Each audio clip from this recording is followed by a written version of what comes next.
Terima kasih Pak. Mungkin yang seperti tadi Bapak jelaskan ya, berarti di situ kan memberikan apa ya? Memberikan kemudahan akses atau izin untuk seseorang atau suatu lembaga menciptakan lapangan kerja di Indonesia ya. Nah, untuk dari situ kan kebebasan izin yang sudah sangat bebas dan kebebasan tentang suatu perusahaan melakukan outsourcing, apa ya bahasa Inggrisnya itulah, outsourcing. Iya, terus juga dengan kebebasan perusahaan untuk mengambil tenaga kerja dari negaranya juga.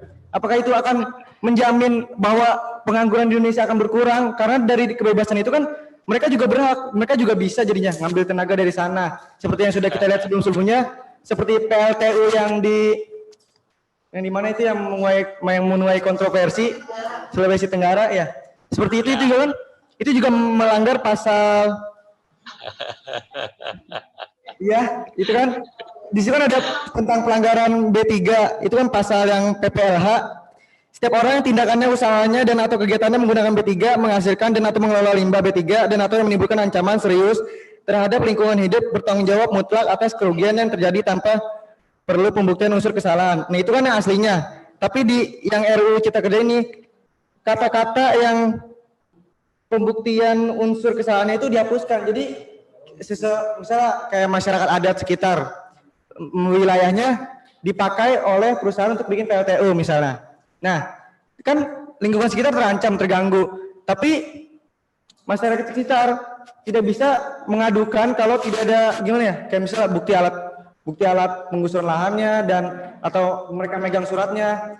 Sedangkan kalau mereka coba menghadang atau nolak itu dengan cara mereka menghalang kerja perusahaannya atau PT-nya, malah masyarakat itu sendiri yang akhirnya kena pidana gitu, kayak kemarin yang Bung Effendi atau Bung siapa itu yang ditangkap. Jadi itu ada PPLH yang tadi diubah dan juga seperti yang tadi yang Bapak bilang tidak dihapus yang kritik itu ya, itu bunyinya itu pasal 3 ayat 1 mengatakan setiap orang dapat mengajukan gugatan terhadap keputusan tata usaha negara. Itu yang aslinya. Tapi sekarang pasal 93 ini dihapuskan. Jadi kita tidak bisa menggugat apapun keputusan dari tata usaha negara gitu, Pak. Itu bagaimana? Nggak benar itu. Kamu ambil di mana? Draft apa itu? Kamu baca ada di Undang-Undang Cipta Kerja, saya ada di HP saya, terus di berita-berita juga dicangkup di media-media. Tunggu, ya. Itu sekarang ini kamu harus melihat draft yang asli itu nggak benar, sama sekali nggak benar. Tidak ada tindakan pemerintah yang nggak bisa digugat, tidak ada. Oh, jadi itulah tidak ada. Model akuntabilitas negara. Jadi pejabat itu bukan can do no wrong, ya, bukan can do no wrong. Semua kebijakan pemerintah bisa di-BPTUN-kan, semua, ya kan? Nah, jadi itu yang pertama. Oleh sebab itu yang kamu baca ini barangkali sudah bukan dokumen yang aslinya. Banyak sekali yang kemudian dikutip, diambil pasal-pasal tertentu, ditambahkan sesuatu yang membuat kemudian masyarakat marah. Gitu ya. Itu yang pertama. Yang kedua tentang yang kamu bilang bahwa tenaga kerja asing. Kamu lihat dalam perspektif besar, ya. Itu di di Sulawesi Tenggara itu ada perusahaan yang mengolah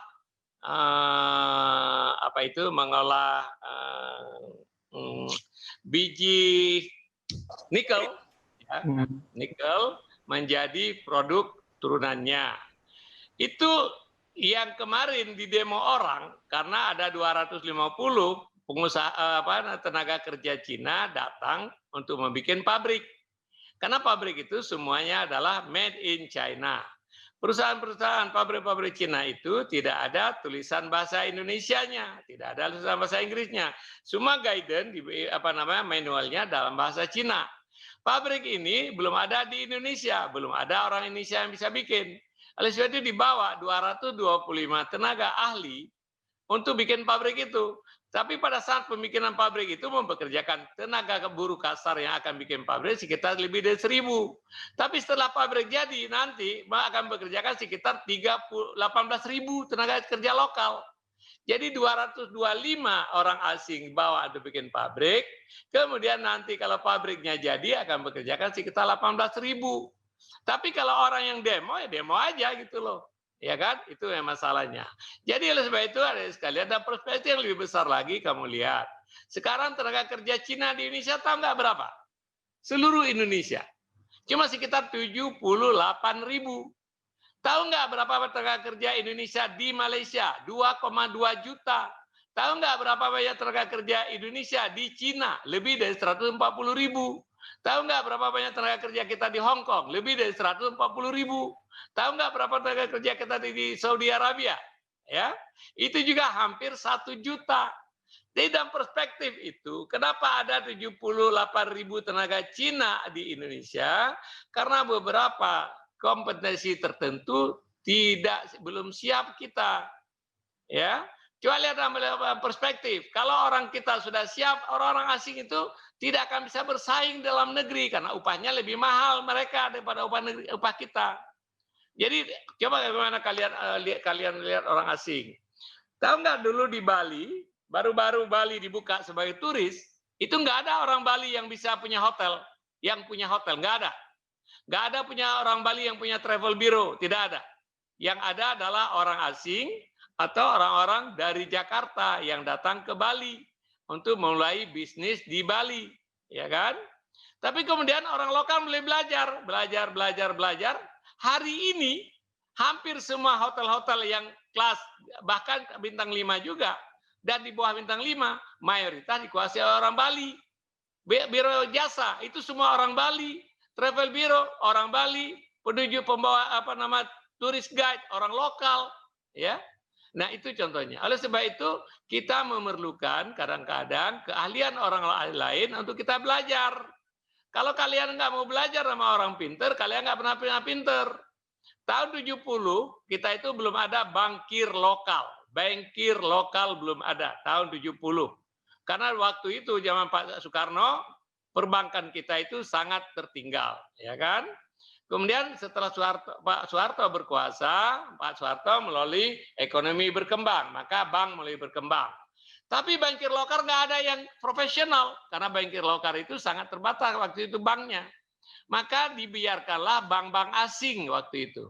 Antara lain Citibank, Bank of America, dan lain-lain. Bank Jepang, Mitsubishi, silakan beroperasi di Indonesia.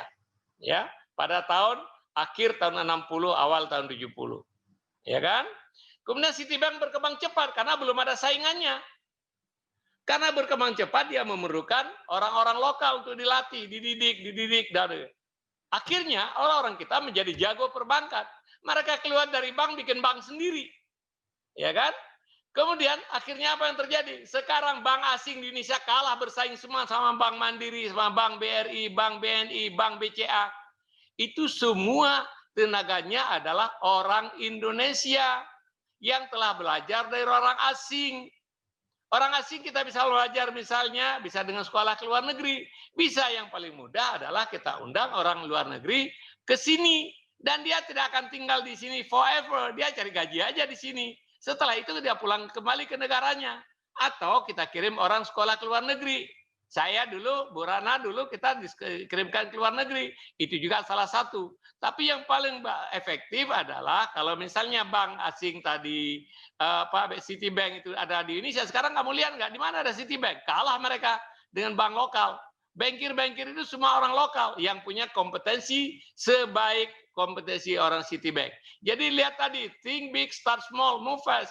Ayo kita berpikir besar, ya kan? Cina itu nggak akan ada tinggal di sini dia.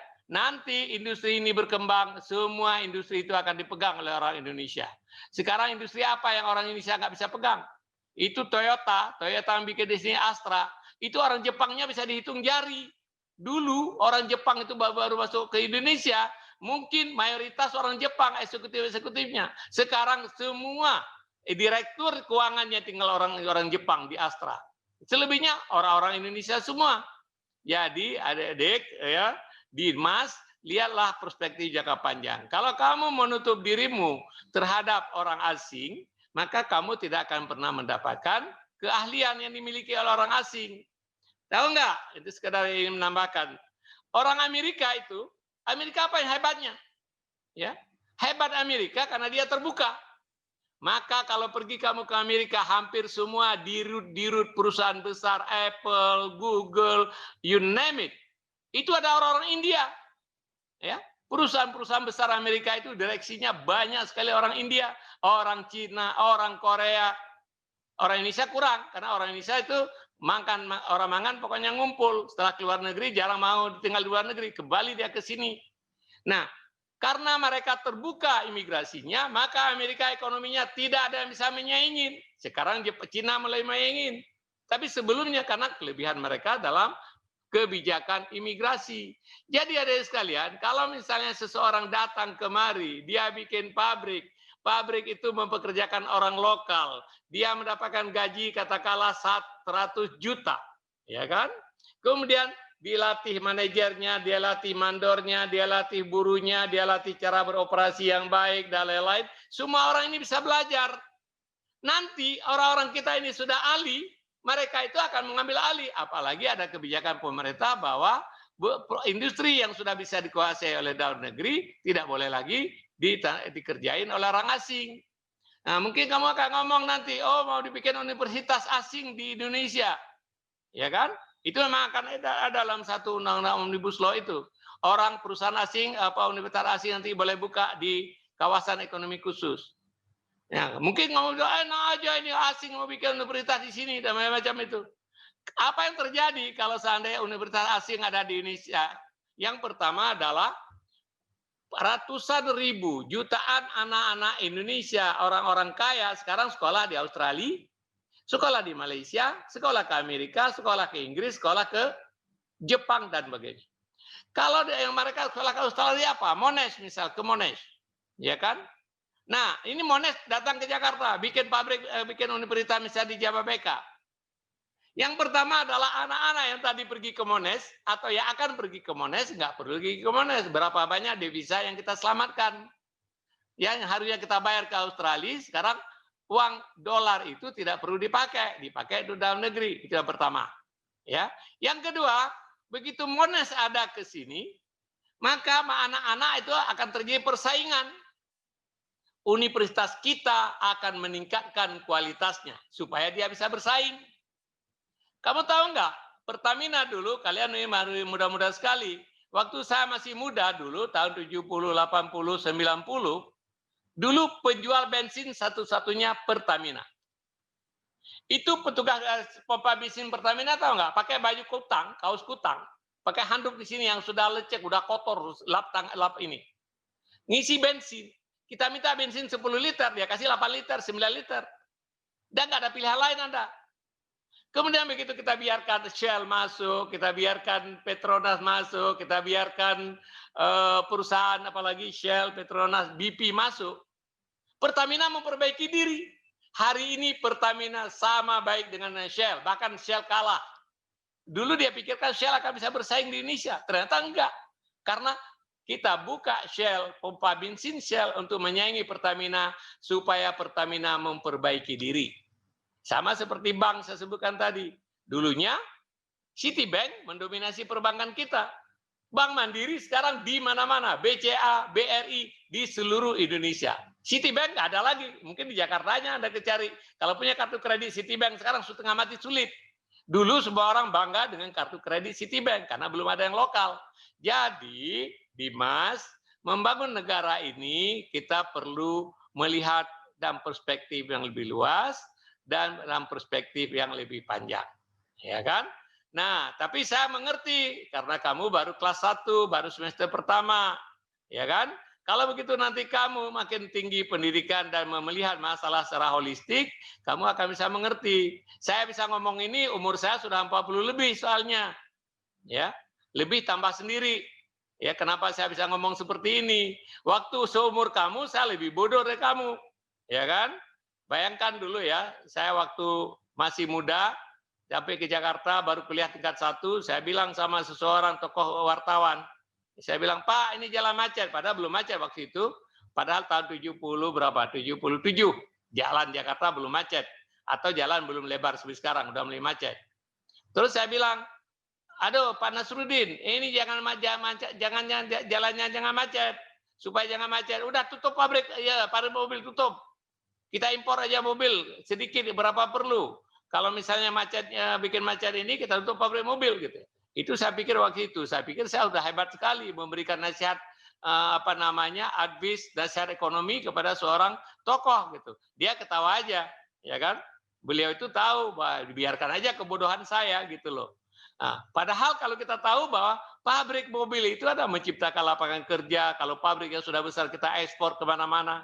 Itu diketahui sekarang ya, Toyota, Datsun, Nissan, Honda, itu mengekspor produknya, produk Indonesia, ada pergi ke Saudi Arabia, Anda lihat produk Indonesia, pergi ke India, pergi ke Pakistan, pabrik mobil yang tadinya saya suruh tutup, sekarang menjadi tempat pencipta lapangan kerja yang luar biasa, dan mengekspor produk-produk made in Indonesia. Memang tetap merek Toyota, itu. Jadi Dimas, saya senang sekali, tapi kamu, ya kan, terus buka diri, nanti kamu setelah tahun kedua, tahun ketiga, nggak usah setua saya untuk kamu bisa bicara seperti saya. Barangkali tamat PHBK, PHBK ini, ICA PHBK ini, kamu jauh lebih wise dan lebih bijaksana, lebih banyak pengetahuan dibandingkan dengan saya. Terima kasih. Ya, terima kasih kembali Pak. Ya, terima kasih penjelasannya. Jadi saya sekarang sedikit percaya bahwa holistik itu bisa membawa kita ke lebih baik. Ya kan masih awal Bu. Ya, jadi dengan penjelasan Bapak saya jadi mulai terbuka, percaya gitulah kalau holistik bisa membawa kita lebih baik lagi ke depannya. Saya harap. Terima kasih Pak. Iya.